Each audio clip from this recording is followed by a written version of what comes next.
Streets, and I'm still waiting. I don't want somebody else facing another fear, but I don't care that I can fall again. Oh, it's such a shame. Step by step, soft strangers running in my head.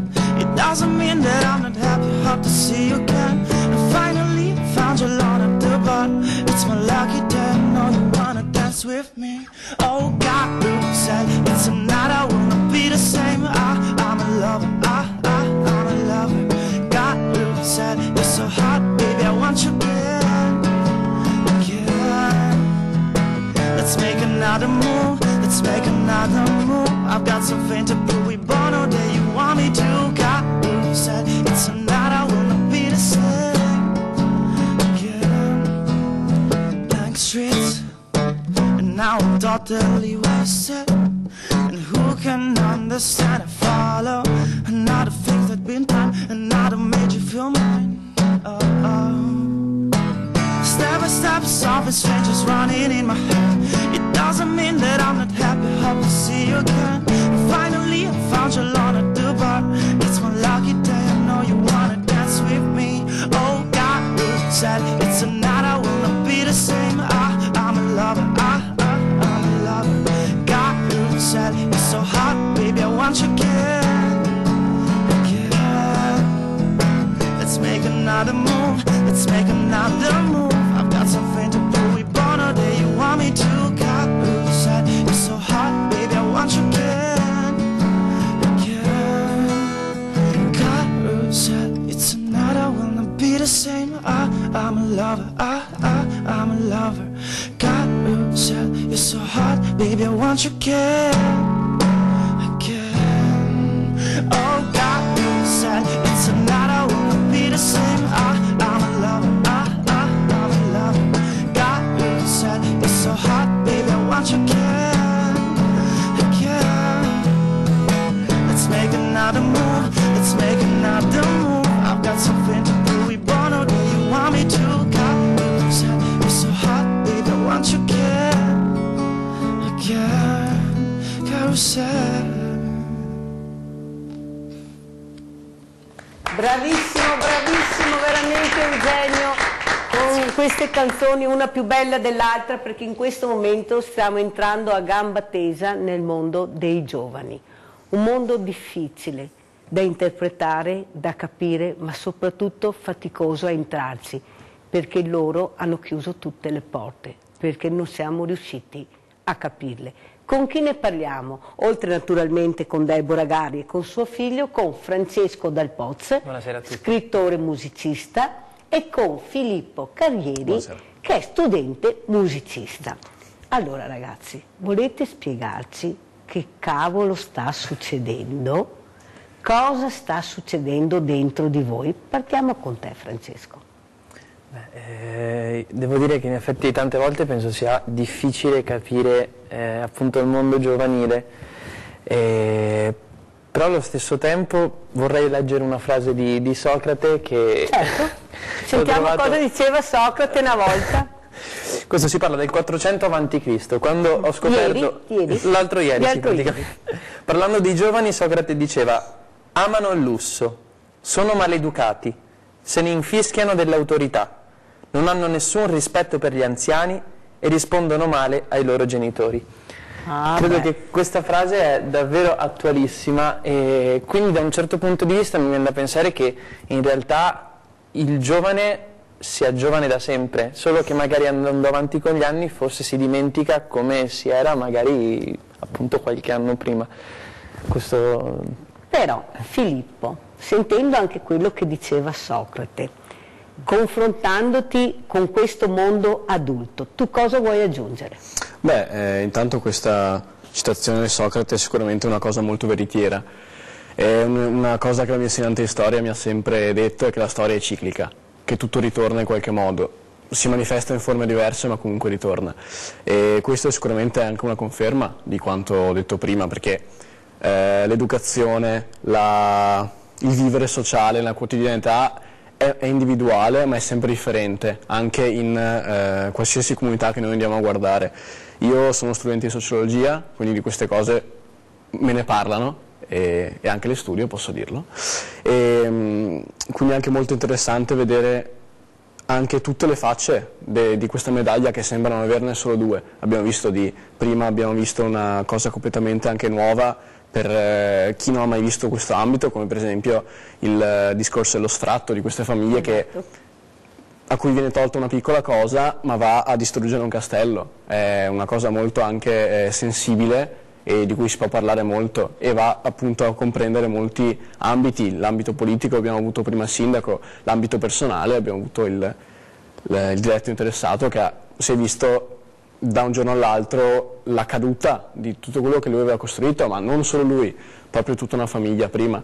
In ambito giovanile posso dire che io lo vivo personalmente, essendo un giovane che è uno studente, sono anche un lavoratore e sono anche un musicista, cioè vorrei diventarlo, quindi cerco sempre di mettercela tutta. In questo vedo che l'impegno giovanile c'è, a volte non viene riconosciuto da chi può farlo, però a volte si trovano anche molto scoraggiati in questo. E umiliati forse? Senza riconoscimento si arriva a essere umiliati, certo. E questo forse è quello che veramente poi penalizza noi, perché vi chiudete? Nei confronti dei genitori magari sì, che non c'è riconoscimento o anche appoggio di quello che il figlio vuole fare, che magari questo sia una strada diversa da quella che il genitore voleva, c'è anche questo. Più spesso però magari il figlio che magari a livello proprio di musica vuole intraprendere questo percorso, alcuni genitori possono non vedere una cosa concreta attraverso questo, perché non è un ambito e un mondo dove trovi subito le 8 ore al giorno, il salario fisso, non è una cosa che funziona così. L'arte in questo modo non funziona. Alcuni invece lo trovano un senso. I miei genitori mi appoggiano molto in questo, di questo sono contento e lo porto a chiunque può sentirlo. Come i genitori di Francesco, che l'hanno sempre appoggiato, però sì. Per voi la musica è stata quella che forse vi dà il là per non cadere nella monotonia, nella noia, nella svogliatezza. Quanto è importante avere un hobby, un'arte, soprattutto la musica? Quanto vi ha aiutato, Francesco? Per me è fondamentale avere un modo anche per potermi esprimere. Certe volte appunto riconosco di scrivere magari una canzone pensando che possa essere ascoltata da più persone possibili, e quindi magari seguo determinati criteri. Altre volte invece riconosco proprio che sto scrivendo quella canzone perché è uno sfogo, perché è un modo per comunicare quello che sto sentendo dentro, e magari quella canzone non mi importa se venga ascoltata da tante persone o poche persone, quindi anche magari c'è un approccio diverso durante la scrittura, però comunque riconosco come la musica personalmente o l'arte in generale possa essere davvero un mezzo sia per far star bene noi stessi, per far star bene gli altri, per comunicare magari un mondo che a parole non si riuscirebbe a comunicare. Filippo, i De André, i Battisti, i Vasco Rossi, cosa hanno, a parte queste poesie meravigliose che hanno scritto, che continuano a scrivere, ma che riescono a entrare dentro di voi e raggrupparvi, queste masse enormi che si muovono per ascoltare questa musica, quelle canzoni? È proprio quello che è stato detto, appunto, che hanno questa capacità di raggruppare persone, ma non nel senso di, come discorso proprio, cioè, di massificazione. È un discorso che loro, con la loro musica, danno le note alla poesia. Già le parole hanno un potere che è molto forte. Questi cantautori che stanno in un Olimpo, almeno per quanto mi riguarda, hanno avuto e hanno ancora adesso la possibilità e la capacità di entrare dentro le persone e far capire cosa volevano dire. È un po', a mio avviso, il punto d'arrivo della musica, arrivare dove doveva arrivare, non, come diceva prima appunto, il discorso di che piaccia o meno, ma che arrivi, perché la musica è arte, l'arte è soggettività. A me può piacere come non può piacere. Tantissime opere sono discusse a livello anche solo di sculture o di pittura. Lo stesso è la musica. A me può piacere o può non piacere a te che ascolti un genere completamente diverso. Però l'importante, secondo me, di chi fa musica ma anche di chi l'ascolta è riuscire a esprimere se stesso. esprimere se stesso è una parte di quello che vuole fare un giovane, cioè tutti i giovani hanno una crescita e un percorso anche di vita dove puntano a far vedere agli altri cosa sanno fare, ma prima di tutto far vedere a se stessi cosa riescono a esprimere. E questo è quello che voglio fare anch'io, esprimere me stesso, vedere anche dove posso arrivare, perché non conosco proprio tutti i miei limiti, quindi la musica è anche un modo per trovarli. Allora io li ascolterei per ore sti ragazzi, guardate che parlo, io lo so, io riesco a collaborare, proprio a capirli, mi entrano proprio dentro nel cuore, è così, cioè io so che i più bravi sono qui da me, non so, io li chiamo e arrivano, parlano, dico Mirella di cosa parliamo? Disagio giovanile, va bene, arrivo, sembra che questi non so, è così. Allora io faccio vedere questo libro, adesso arriviamo a gamba tesa, allora questo libro, Lasciami volare papà, questo ragazzo non c'è più, si è suicidato, purtroppo la droga, e questo libro nasce dalla sofferenza e da quel dolore atroce che nessuna famiglia, nessuna società civile dovrebbe mai provare, la morte di un ragazzo di 16 anni. Questo era Emma. Partiamo col servizio. Mercoledì sera, scuola statale Stefanini. Siamo con Deborah Gari. Chi è Deborah Gari? Beh, io sono una mamma di 2 ragazzi adolescenti che insomma si occupa un po' di sociale, così per passione, perché ho capito che più dai e più ricevi. Cosa è successo? Perché ha deciso di fare questa importante serata?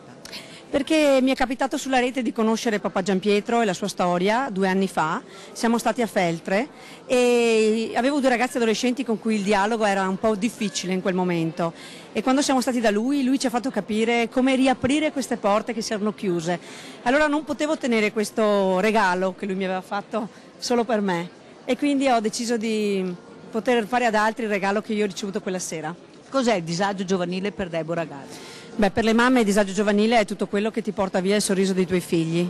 È una porta chiusa, è non saper parlare, non poter parlare con i figli perché ti lasciano pochi spazi e questo può essere dovuto a qualsiasi cosa, a droghe, a alcol, ai social network, ai telefonini, tante cose possono allontanare i genitori dei figli e l'obiettivo è la connessione tra le persone, tornare a essere una grande famiglia. E vedo anche tanta gente, vuol dire che il messaggio è stato recepito. Abbiamo lavorato con l'associazione genitori e con tutto il comitato genitori delle scuole di Treviso perché il messaggio è un messaggio forte. I ragazzi oggi a scuola, 250 ragazzi hanno assistito alla giornata di Giampietro, erano tutti commossi, lo abbracciavano, hanno bisogno di questo e la città di Treviso ha bisogno di riconnettersi. Deborah, la città di Treviso ha bisogno di riconnettersi. Tanto complimenti perché è stata una serata magica, dove ho visto lacrime, ho visto sofferenza, però ho visto anche da parte dei giovani tanto riconoscere in quello che diceva Giampietro e questa mamma Carolina. Vuol dire che se vuoi tu riesci a entrare in questo mondo giovanile. Certo, i ragazzi ci lasciano degli spazi, dobbiamo essere noi a saperli colmare. I ragazzi hanno bisogno di emozioni, questo io ho capito con i miei figli adolescenti che se volevo far passare loro dei messaggi dovevo emozionarli e chi meglio di papà Giampietro può portare delle emozioni, lui che le ha vissute in prima persona. Chi vive la cosa riesce a trasmetterla, quando tu ami qualcosa o sei stato colpito fortemente da qualcosa riesci a trasmettere tutte le emozioni che ci sono dietro e penso che quella sera qualcosa abbiamo fatto. Penso proprio di sì e adesso sentiamo papà Giampietro. Vicino a noi papà Giampietro, cosa è successo nella tua vita?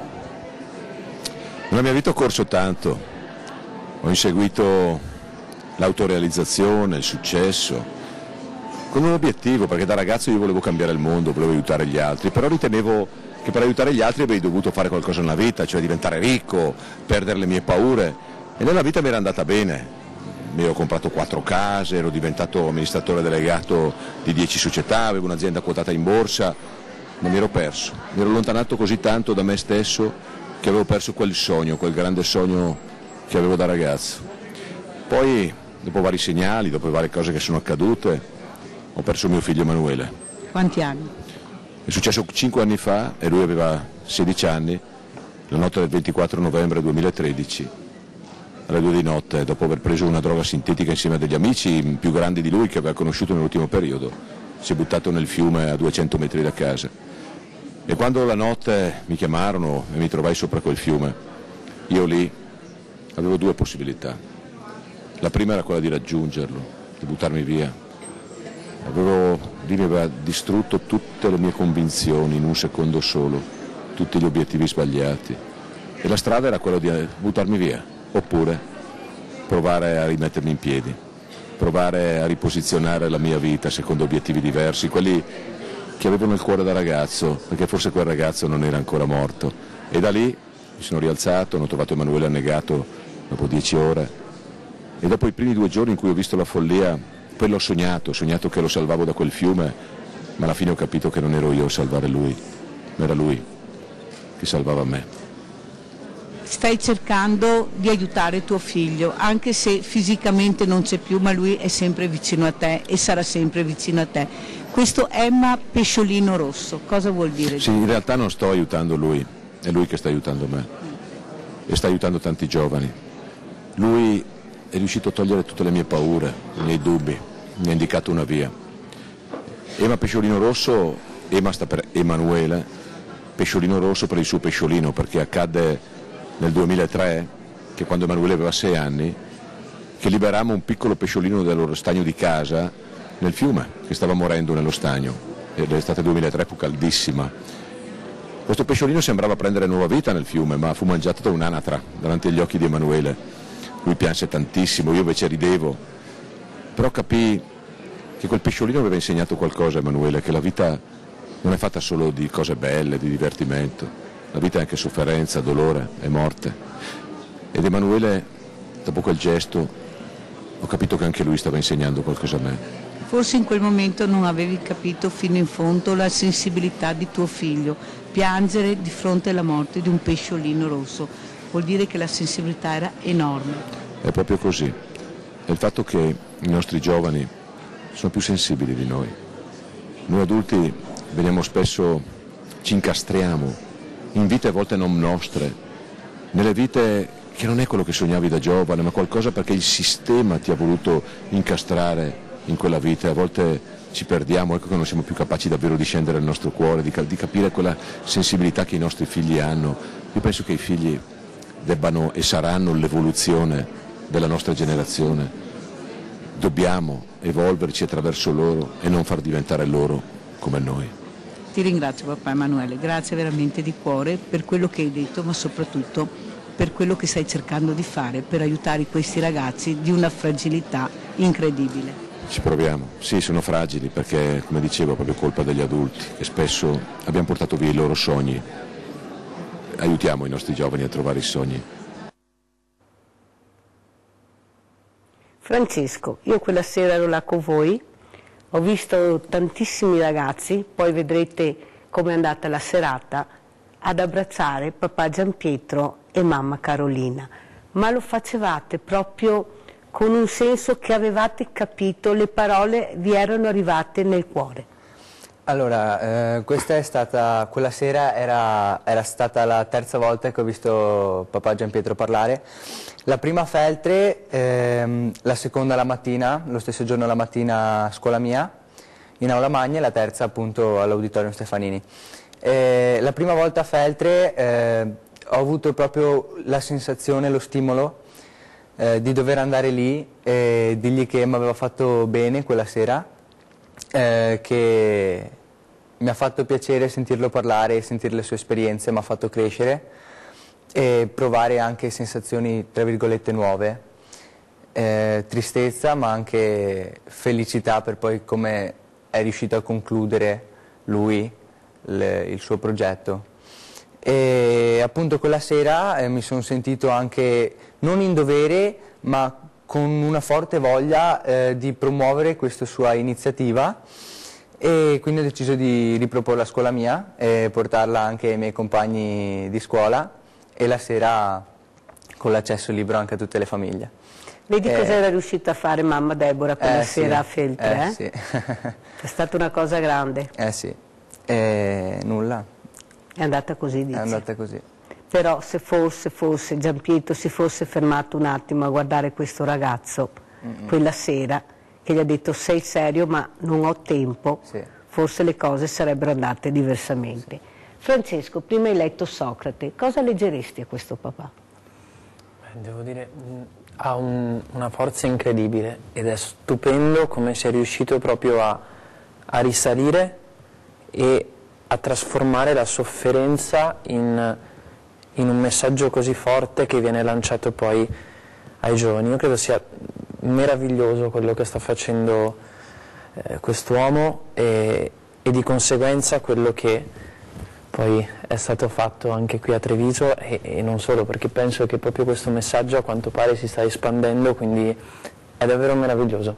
Non penso non riuscire a descriverlo in nessun altro modo. E allora andiamo avanti a gamba tesa con mamma Carolina. Adesso siamo assieme ad una mamma, Carolina Bocca. Cosa è successo, Carolina? È successo che mio figlio Sebastiano, il secondo di 4, ormai 7 anni fa, è caduto nel vortice delle dipendenze. Lui all'epoca aveva 13 anni e dai 13 ai 16 anni abbiamo lottato per tirarlo fuori da questo incubo dal quale non si esce se non si chiede aiuto. Purtroppo ci abbiamo messo 3 anni per capirlo e quando aveva 16 anni l'abbiamo fatto entrare forzatamente in una comunità terapeutica per tossicodipendenti per minori, dove è stato 2 anni. E io dico sempre che è stata un'esperienza drammatica ma allo stesso tempo salvifica per noi, perché un figlio tossicodipendente, se si ha la forza e il coraggio di guardarlo e di ascoltarlo, in realtà è una grandissima opportunità per tutta la famiglia di evoluzione e di miglioramento. E quindi oggi sono a portare la mia testimonianza come volontaria della Fondazione Pesciolino Rosso, perché Gianpietro dice sempre: io non ce l'ho fatta a salvare mio figlio, tu ce l'hai fatta, e bisogna portare anche un po' di speranza e un po' di luce. Quindi io dico che se siete in questa situazione non mollate, ma soprattutto non rimanete soli. Ai genitori, che appello vuoi fare, Carolina? Tu che hai provato e forse non ti sei accorta di quanto bisogno aveva tuo figlio di essere magari guardato negli occhi o ascoltato un po' di più? Ma io quello che dico principalmente, che è stato il più grande insegnamento che questa esperienza ci ha dato, è quella di uscire dalla dinamica del giudizio, è quella di uscire dalla dinamica del genitore perfetto, del figlio perfetto. Io dico sempre che la perfezione crea depressione e quindi oggi, come dire, mi presento proprio come la mamma meravigliosamente imperfetta, perché quando si ha il coraggio di entrare in contatto con le proprie fragilità ed essere onesti con se stessi e con gli altri fino in fondo, allora a quel punto si capiscono le fragilità dei nostri figli, si accolgono e si è disposti ad aiutarli nel miglior modo possibile. Fin quando siamo prigionieri di ciò che gli altri possono pensare di noi o dire di noi e ci vogliamo sempre far vedere ciò che non siamo, portando delle maschere che ci proteggono dalle nostre ferite, non si va da nessuna parte. Io ho intervistato una ragazza lunedì sera in trasmissione, la quale mi ha detto: noi abbiamo una corazza e stiamo combattendo una guerra dentro di noi perché abbiamo paura del giudizio degli altri. Cosa vuoi dire a questa ragazza, Alessandra? Beh, intanto se ce l'avessi qua me la sbaciucchierei e l'abbraccerei e le direi che anche noi adulti viviamo una guerra interiore, solo che noi abbiamo quella pelle psichica un po' più spessa, abbiamo imparato a gestire meglio gli attacchi di questa guerra, ma che è bello essere fragili, è bello essere in difficoltà e ce la si può fare solo chiedendo aiuto agli altri e creando relazioni autentiche. Quindi direi a questa ragazza di avere il coraggio di essere se stessa, togliersi la corazza e parlare. Sì, assolutamente. Grazie Carolina, grazie di cuore, grazie per quello che state facendo tu e Gianpietro. Grazie. Carolina Bocca, soffia forte il vento nel cuore di mio figlio. Questo è un libro che io invito tutte le mamme, tutti i genitori a leggere, come quello che ha scritto Gianpietro, perché sono libri che fanno riflettere, forse che fanno fare anche quel passo in più a qualche genitore che forse non aveva capito bene il dramma di questo figlio che vuole solo una famiglia serena, vuole un padre, il suo padre, la mamma, la madre, però a un certo momento la mamma deve fare un passo indietro, deve arrivare fino ai 14 anni, diceva quella sera Carolina Bocca, e poi deve entrare il padre, perché questo ha bisogno il figlio. Francesco, sei d'accordo? Sicuramente è un punto di vista che ha assolutamente senso. Personalmente come persona non ho vissuto una forte ribellione durante l'adolescenza, quindi non ho sentito il bisogno di questo distacco tra appunto la madre fino ai 14 anni e poi il padre successivamente, ma probabilmente se loro l'hanno detto c'è un motivo ben fondato e probabilmente nella maggior parte dei casi è giusto così.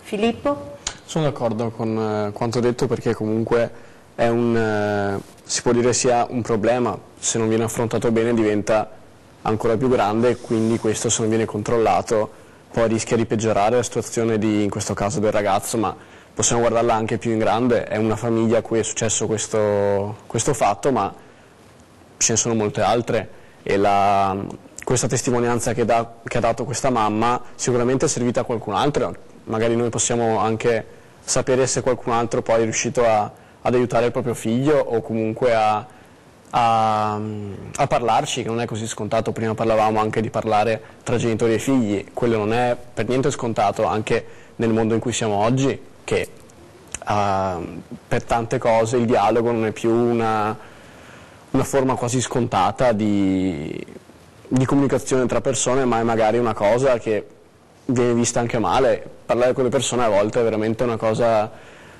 vista di cattivo occhio, e anche in questo modo possiamo far capire alle persone che il dialogo è sempre importante, che sia solamente per comunicare, per sapere anche in amicizia come sta una persona, ma anche se si può andare a fondo e trovare problemi, come abbiamo potuto vedere da questo incontro.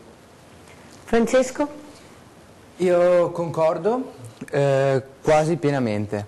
Io sono convinto che ci sia bisogno sia della madre, però anche del padre prima, e del padre dopo, ma anche la madre prima e dopo. E nel senso, entrambe le figure in quasi ugual misura. Io sono convinto di questo, e mi è stato dato dai miei genitori e va tutto bene, quindi io sono convinto, sì. Famiglia. Eugenio? Anch'io sono d'accordo con i miei colleghi, penso che comunque il dialogo sia la soluzione di quasi tutti i problemi. Genitori, siete a casa, ascoltate, aprite le orecchie. No, spesso ci troviamo in situazione quando in realtà è il giovane che dovrebbe iniziare il dialogo stesso, più che il genitore. Io non potrei mettermi nei panni dei genitori, perché non sono genitore ovviamente, però posso parlare per me e per i giovani, e secondo me i giovani al giorno d'oggi, forse anche prima, hanno questo timore di apparire sbagliati davanti ai genitori. Dei giudizi. Esatto, perciò spesso non iniziano il dialogo, e quindi i genitori si trovano nella situazione di dover capire il problema del figlio, della figlia, ecco. Adesso vi faccio una domanda, è una domanda un po' personale, ma che può far capire certe cose, perché voi siete sereni. I tuoi genitori sono separati, Francesco? No. Filippo? Francesco? Assolutamente no. Eugenio? Punto. Prossimo servizio. Qualcuno si chiederà cosa ci fa un padre che ha perso un figlio qui, a Treviso, però non ha neanche l'accento di Treviso, sono di Palermo, no, neanche, di Brescia. Cosa verrà da Brescia uno a raccontare? Cosa avrà da insegnarci? Sempre dentro la nostra testa come due vocine, no? Quella buona, dolce, amorevole, vede sempre quella sospettosa che ci fa dire cosa fa questo qui. Stai a casa tua, mi hanno scritto in Facebook, dovevi pensarci prima, non adesso. Quelle frasi simpatiche, no? Come se io non prendessi di responsabilità di quello che ho fatto. Come capirete sono qui proprio per quello. Perché non accada più che un ragazzo deve perdersi a 16 anni, a buttarsi via per una droga. Sono qui proprio a raccontare i miei errori. quello che fai non serve a nulla, mi hanno scritto, credimi, non serve a nulla. Tu vedi quando tuo figlio si perdeva, sei stato superficiale e cieco. Dico, hai ragione, sono d'accordo con te con la risposta. Cosa devo fare? Devo uccidermi? Non dovrei sorridere, mi ha scritto l'altro giorno, non dovrei ridere, non dovrei dire che la vita è bella perché in fondo ho perso un figlio. Dovrei buttarmi sul divano a piangere e morire con lui. Come capirete stasera, vivremo dei momenti di commozione perché è una storia difficile.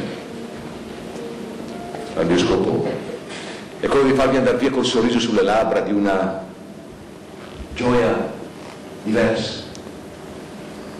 Riuscire a trasmettere l'idea che possiamo farcela sempre nella vita, anche di fronte alle difficoltà, anche di fronte al dolore più grande. Questo mi ha insegnato mio figlio.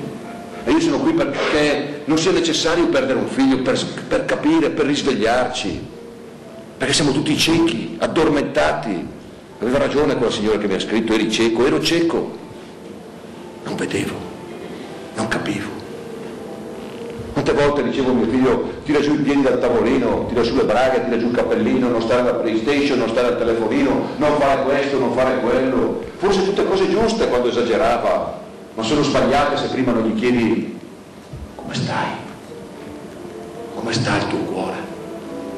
Cosa posso fare per essere un genitore migliore? No, sempre addosso. Loro devono fare quello che diciamo noi perché noi gli diamo tanto. Allora loro devono fare altrettanto, zitti e pedalare. Ho capito una cosa, lo sto capendo ogni giorno, che i nostri figli sono la nostra evoluzione. Loro ci faranno crescere, loro vanno avanti rispetto a noi. Ed è successo così dai millenni. Se torniamo indietro 2000 anni fa, se tu uscivi in strada senza la spada e senza i soldati che ti proteggevano, la sera ti ammazzavano e ti rubavano tutto. Qualcosa abbiamo fatto, qualche evoluzione c'è stata. Proviamo a guardarci indietro, la nostra civiltà. A volte torno indietro probabilmente a 500 anni fa. Un giorno ero in giardino al sole e sono andato nel passato, sono andato in Sud America, in America, e ho visto queste popolazioni che vivevano felici, serene, avevano tutto. Poi sono arrivati delle grandi navi dall'Europa, i grandi conquistadores, Cristoforo Colombo, Pizarro, e hanno portato la civiltà.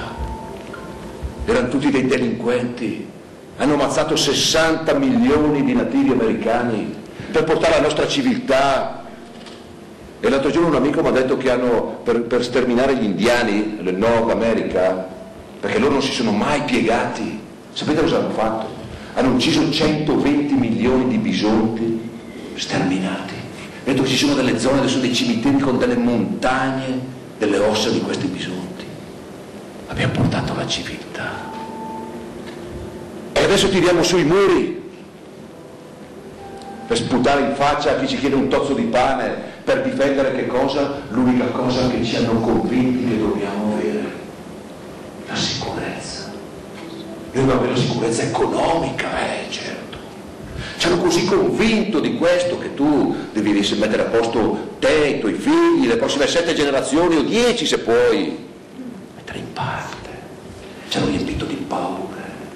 Poi la sicurezza nella salute, noi non dovremmo mai morire, anche perché ti dicono, caspita, se hai soldi all'ospedale poi puoi prendere i medici migliori, farti operare, andare nelle cliniche private, intanto lavori come un negro 12 ore al giorno e ti ammali perché non riposi mai.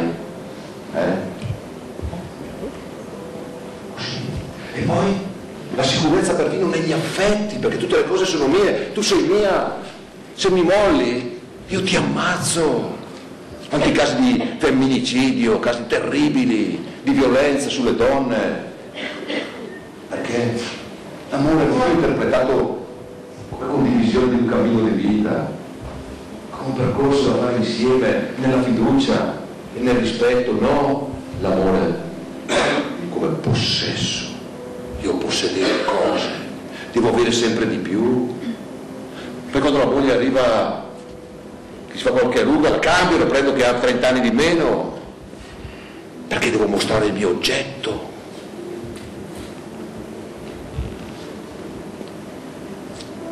Il mondo delle apparenze. Perché noi siamo così disperatamente alla ricerca di quella sicurezza, che dobbiamo mostrare a tutti gli altri che noi stiamo bene, che siamo felici. Magari dentro stai un male cane, ma tu devi fare questi sorrisi, far vedere e dimostrare a tutti che sei felice, che tu hai la famiglia perfetta. Vi vedevo, ragazzi, con le orecchie non tese di più a captare anche la minima sillaba di papà Giampietro. Filippo. Beh, è stato sicuramente un intervento molto toccante, perché ha messo, pensavo partisse solo parlando del figlio, dei suoi errori magari, che lui pensava di aver fatto, del progetto che stava portando avanti, invece è riuscito a guardare un po' più, cioè in maniera più ampia, e non è così scontato secondo me, perché io non penso e mi auguro di non provare mai in una situazione del genere o di farla provare, però una persona che è riuscita ad alzarsi dal letto dove piangeva e arrivare a parlare a tante persone, merita veramente anche solo un po' di ascolto, cioè a prescindere da quello che uno possa pensare, ma una persona che ha vissuto una cosa del genere merita di essere ascoltata. Nessuno potrà mai intervenire, nessuno potrà mai fargli tornare il figlio che è morto, ma che lui possa invece portare questo messaggio a tante altre persone sicuramente è un aiuto. Prossimo servizio. Siamo così convinti di cercare quella sicurezza che abbiamo dato la nostra libertà per la sicurezza. La nostra libertà. C'è solo una specie animale al mondo che ha venduto la propria libertà, è la specie umana. E ci siamo fatti convincere che la nostra vita normale è noiosa, i nostri giovani si annoiano, noi ci annoiamo, siamo convinti che fare una passeggiata con un amico, guardare un cielo azzurro, anche la pioggia, parlare dei nostri sogni, del nostro futuro, è noioso andare a trovare i nostri nonni, è noioso andare a parlare con i genitori, è noioso parlare con gli zii. Ho incontrato recentemente una nonna che piangeva, le chiedo ma perché piangi? Mi dice ero così contenta che mi hanno portato i miei due nipotini, 11-12 anni, gli avevo preparato il sabato pomeriggio 4 ore, gli avevo preparato il tè con i biscotti, 2 torte. Sono entrati, mi hanno chiesto nonna, ci dai la password del wifi? Si sono seduti sul divano, sono rimasti 4 ore attaccati al telefonino, pensate. E mi dice ogni volta che gli dicevo qualcosa, se volevano qualcosa mi rispondevano male perché li disturbavo. Pensa, una nonna. Lo dico anche a voi ragazzi, ragazze, la tecnologia è bella, sì, l'amo, io la tecnologia la stiamo usando in questo momento, ma la tecnologia deve essere al servizio dell'uomo, non deve essere la padrona dell'uomo. Non sostituite mai la vostra vita privata con un telefonino lì su un divano per battere cosa alla noia. E l'altro giorno ero in una scuola media, ho detto ai ragazzi, fate una cosa, sabato era la scorsa, ho detto sabato, andate a trovare i vostri nonni, perché io ho la fortuna ancora di averli, o i bisnonni. Andate con un libricino bianco e gli dici nonno, nonna, raccontami alcuni episodi, alcune storie della tua vita e descrivete queste storie. Che un domani magari voi le trascrivete sul computer, fate un libro e lo portate ai vostri figli e ai figli dei vostri figli. E un giorno magari se cominciate questa tradizione, verranno da voi, quando sarete nonne, quando sarete nonni, verranno i vostri nipotini, chiederanno nonno, nonna, raccontami la storia della tua vita. E tu cosa vuoi raccontare? Lo guarderai così? Ma non saprei, c'era una volta un divano e un telefonino. E questa è la storia che vuoi raccontare della tua vita. La storia di tutti i giochini che hai fatto su quel telefonino. La storia di tutti i video stupidi che hai guardato, sarà questo che racconterai ai tuoi figli. Risvegliamoci, tutti dobbiamo svegliarci a una una vita vera, una vita autentica. Tu invece non ce la facciamo. Siamo così convinti che con la sicurezza tu sei felice. Ogni giorno, fateci caso, dalle televisioni, i telefonini, ci mostrano le storie di successo, quelli che ce l'hanno fatta, quelli che sono là, che ti guardano dall'alto, con questi sorrisi, con 48 denti tutti rifatti, lì, belli come il sole. E tu dici, devo in qualche modo tentare di arrivare lì, magari non arriverò lì, ma io devo farcela, devo essere anch'io ricco, devo anch'io avere tutto. E piano piano si insinua dentro di noi quel senso di malessere per non avercela fatta, perché chi ce la fa è pieno di paure, perché chi ha paura di perdere, e chi non ha guarda gli altri dal basso all'alto, invidia gli altri, dice caspita quelli sono felici, io no, e stai male. E siamo incantati in una vita che non è quella che sognavamo. Ti guardi indietro e dici dove è finito quel ragazzino che voleva cambiare il mondo, dove è finita quella bambina che aveva il cuore pieno d'amore, che aveva grandi sogni. No, dentro me è arrivata una parola terribile che non dovrebbe mai arrivare in una vita, la parola ormai. Giovani, non vedete mai nel vostro cuore la parola ormai. Io ormai. Ci adagiamo.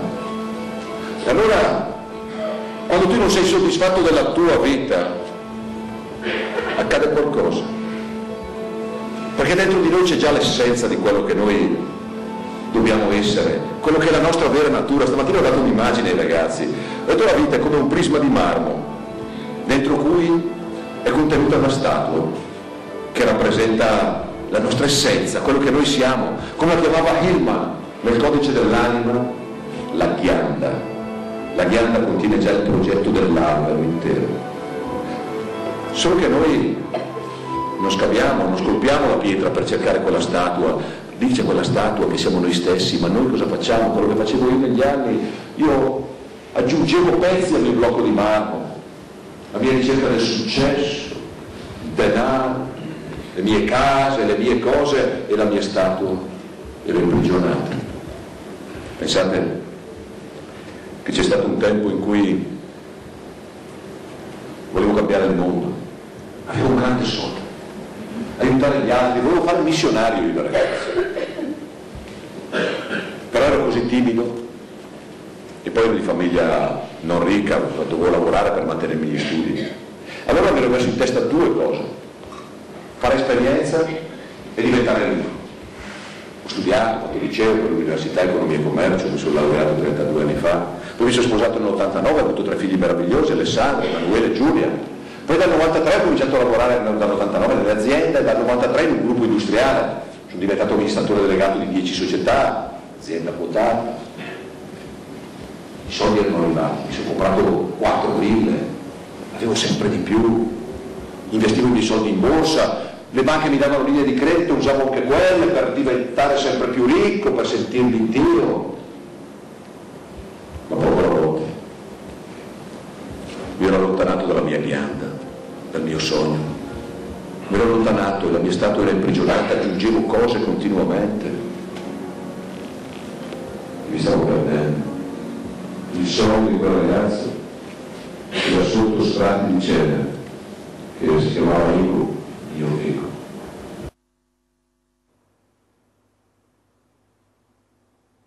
Francesco, questa ghianda che è l'albero, all'improvviso non si riesce più a capire da dove ha iniziato.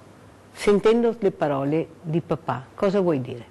Mi è piaciuto moltissimo il concetto che il nostro essere è già dentro e va scolpito proprio come viene scolpita una statua di marmo, e anche mi ha colpito molto il fatto che lui diceva troppe volte nella nostra vita rischiamo di dire ormai.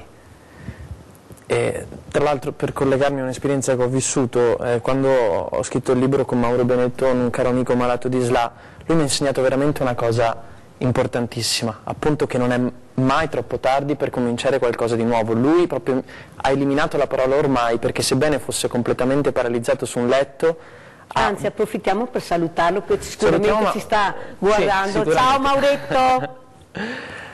Lui proprio ha avuto questa forza, non ha detto ormai, sono completamente paralizzato su un letto, non puoi muoverti, e sebbene questo lui ha detto voglio rivoluzionare la mia vita, ha voluto scrivere un libro e lì appunto ho avuto occasione di aiutarlo, però veramente sono stupende le parole che sono state pronunciate. È una serata difficile perché sentir parlare un papà con una tragedia immane, però con questa grinta di far capire ascoltiamo i nostri figli, è una puntata che farà riflettere qualcuno. Cosa dici, mamma? Sì, Gianpietro ha lanciato un grande messaggio, no? Lui ha lanciato il messaggio del seme. Noi genitori mettiamo il seme sottoterra, delle volte lo schiacciamo anche troppo e poi da lì nascerà quello che veramente è dentro l'essenza dei valori che noi abbiamo trasmesso. Quello che io penso è che Gianpietro è la resilienza incarnata, cioè fare di un evento che è stato devastante nella sua vita qualcosa di forte e portentoso che può aiutare gli altri, e in questo momento sta aiutando anche lui, perché lui ha detto fare questo mi aiuta ad accompagnarmi al mio dolore. Guardiamo il finale di papà Gianpietro. Mentre mi diceva questa cosa, il mio pensiero era quello di raggiungere, di buttarmi. Avevo lì davanti a me l'occasione di cancellare tutto, i sensi di colpa, di non essere andato in tempo, di essere andato via di casa, di non essermi fermato un minuto di più quel pomeriggio. Avevo la soluzione davanti a me, andarmene con lui. Solo che non riuscivo a muovermi di un millimetro. Ero come inchiodato a terra, forse lui, forse qualcuno più grande di lui mi fermava lì, non lo so. Sicuramente il pensiero di Emanuele, perché mi ricordavo di quando da piccolo aveva citato, tutte le volte che lo appoggiavo sul mio petto per farlo addormentare, mi ricordavo sul cuoricino che batteva forte, del suo alito dolce. Quanti episodi, sì.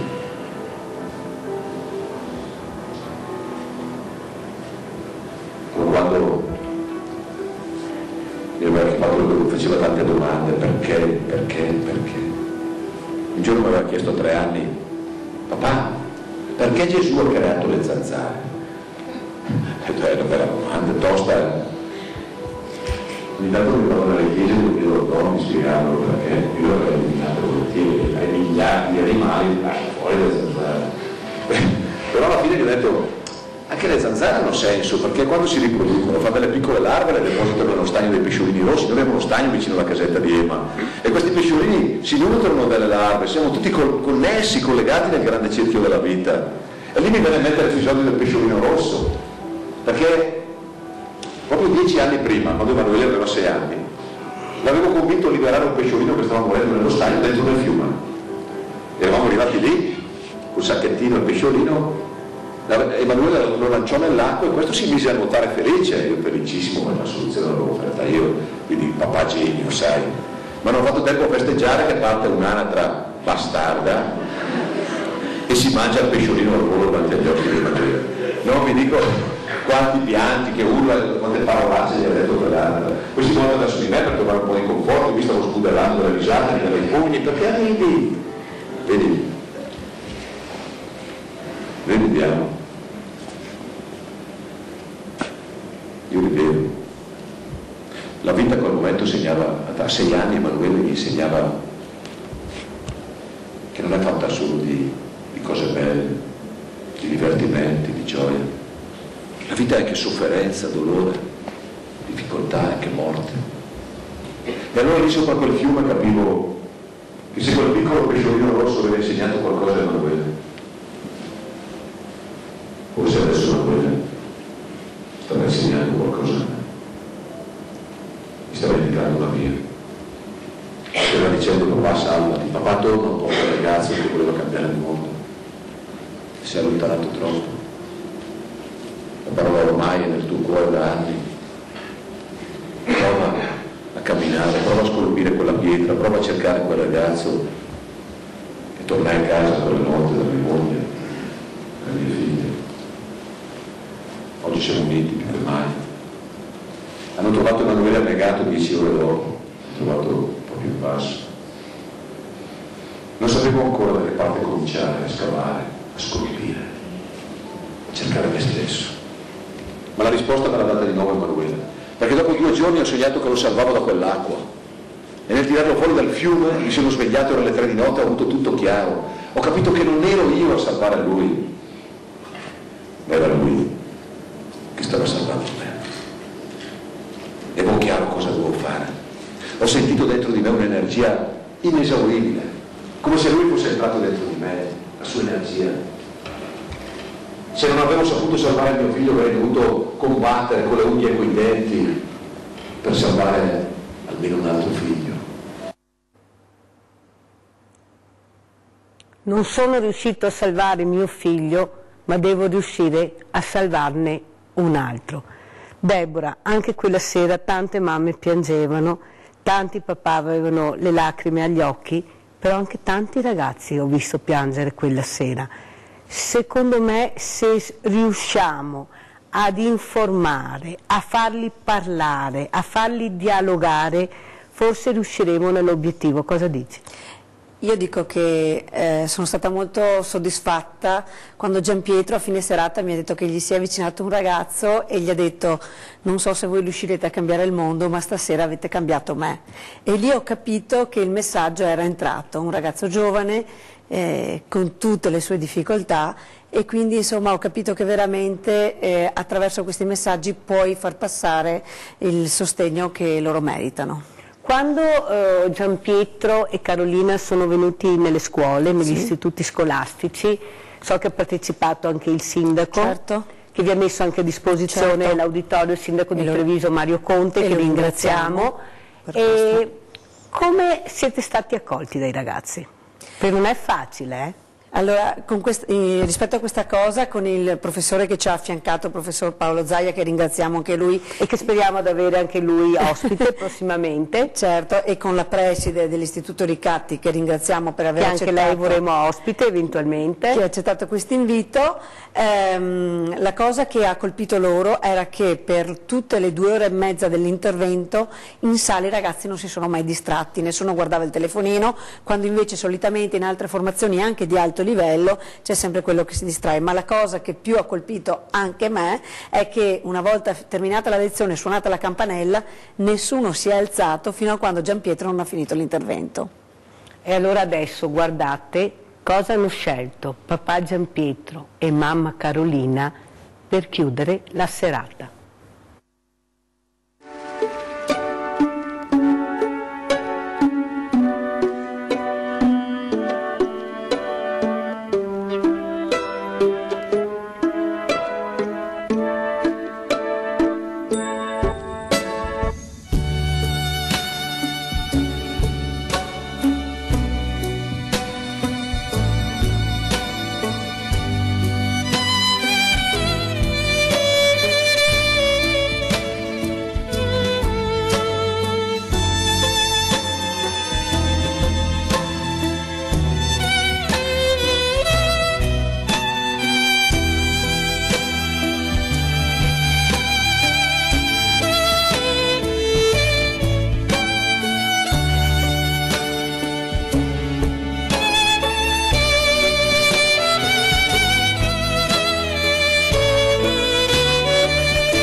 Quante cose insegna la natura.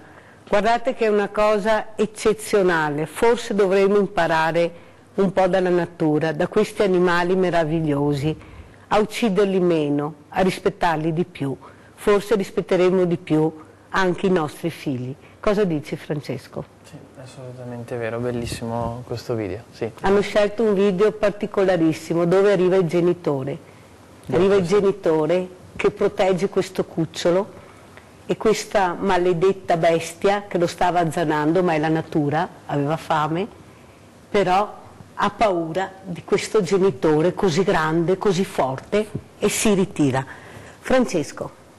È vero, dovremmo imparare dalla natura, Gianpietro lo dice. Ha fatto un esempio bellissimo in sala a scuola però. Ha detto noi persone, noi umani, siamo gli unici animali che hanno venduto la propria libertà. Ha detto se io mettessi una gabbia d'oro con dentro un mini iPhone, una televisione con lo schermo curvo, mangiare eccetera, è praticamente impossibile che arrivi un uccellino e ci si fermi dentro e stia lì, sedentario, evitando di volare libero nel cielo. E lui l'ha detto e io sono convinto come lui che sia importante essere liberi. Lasciarvi volare. Esatto. E allora con queste parole si è conclusa questa serata, queste 2 ore sono volate, ringrazio tantissimo questi ospiti stupendi, spero di rinvitarvi ancora, ma non perché voglio che siate voi a parlare agli adulti a casa, perché chi meglio di voi può trasmettere quello che sentite dentro nei vostri cuori, queste famiglie felici che avete la fortuna di avere, queste separazioni terribili per questi figli, che forse qualche genitore pensa che tutto vada bene, magari con la paghetta aumentata, con lo smart, con tanti regali che alla fine non servono perché loro vogliono la famiglia. Adesso mi rivolgo e ringrazio ancora questo ospite bravissimo. Con cosa ci lasci? L'ultimo pezzo che farò è un pezzo sempre scritto da me, si intitola Di notte. È un pezzo a cui tengo moltissimo perché a volte non riesco a dire con le mie parole quello che sento, quindi lo scrivo nelle canzoni, perciò questa canzone parla, diciamo, dello stato interiore che ho avuto, diciamo, quando ho scritto la canzone. E a chi la vuoi dedicare? Questa canzone l'ho dedicata, diciamo, al rapporto l'ho dedicata non a una persona ma a un rapporto che ho con la mia ragazza, perciò e allora ascoltiamo questa canzone.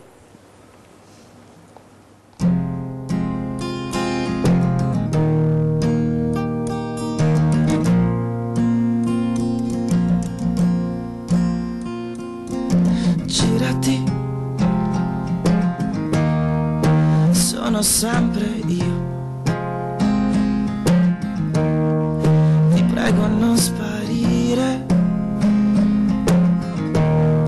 che in fondo ti capisco. Fermati, non gioco più, non fingo più, anche se il fondo mi chiama, rimango qui, ho finito l'inchiostro, solo per farti usare il tuo. Fidati di me. Mi dirai che un passo ha un senso solo se ti ho di fianco. Mi dirai che il mondo è immenso, ma sappi che di notte dormo per sognare te.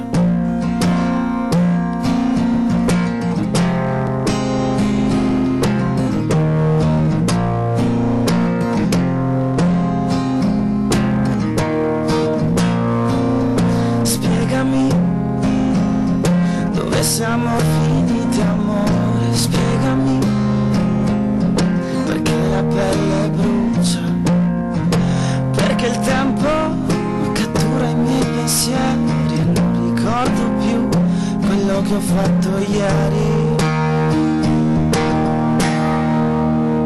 Mi dirai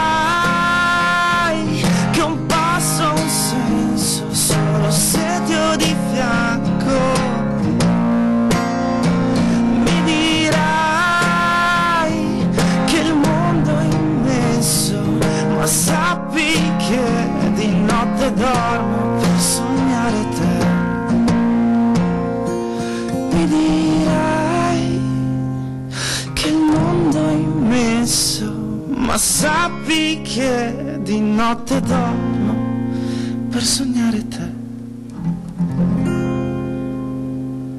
Bravissimo, bravissimo Eugenio, bravissimo. Io volevo ringraziare il nostro regista Bazzoni, i nostri i tecnici Italo Morao, Tony Esposito, Nicoletta Rizzetto, che mi supportano sempre in questi lunedì, in queste serate difficilissime, perché parlo di temi molto scoltanti e molto difficili, ma so che voi a casa mi ascoltate e mi capite. Ciao, ringrazio i nostri ospiti e la prossima settimana.